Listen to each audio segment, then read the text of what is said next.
తప్పెలు పెట్టించుకోవాలా, ముందుగా నీళ్ళు వేసుకోవాలా. ఆ తాటి ముంజలు అందులోనే 1, 2, 3, 4, 5, 10 వేసుకొని ఒక పక్కనే బియ్యం నానబెట్టేసుకొని తాటి ముంజలన్నీ ఉడకబెట్టేసుకున్న తర్వాత ఒక దాంట్లో ఒకటి మెల్లి తీసి ఒలుచుకొని ఒక దాంట్లో కోసి పక్కన పెట్టేసుకోవాలి.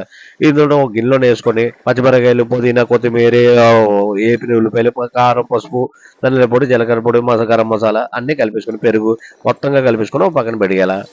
పక్కన పెట్టేసిన తర్వాత పక్కన ఒక గిన్నె పెట్టేసుకొని నీటిలోనేమో బిర్యానీ దాంట్లో వేడి నీళ్ళు, పుదీనా, గరం మసాలా, ఉప్పు గిప్పు అన్నీ వేసుకొని నానబెట్టిన బాస్మతి బిర్యానీ కూడా అందులో వేసేసుకొని అటు ఇటు తిప్పేసి ఉడకబెట్టిన తర్వాత మీద జల్లేసి ఫుల్గా వాటర్ అయిపోయిన తర్వాత పైన దమ్ పెట్టేసి కింద తావా పెట్టేసి పైన దమ్ పెట్టేసి పైన కొత్తిమీర, పుదీనా, బ్రౌన్ ఆనియన్, కలర్ చిన్న ఇది వేసుకొని గరం మసాలా వేసి దమ్ పెట్టిన 5 నిమిషాల తర్వాత తీసి కలిపేసుకొని పక్కన పెట్టుకొని వచ్చిందండి తినడానికి. మళ్ళీ ఏంటి ఎక్కడ చూసినా ఇదే తగులుతుంది.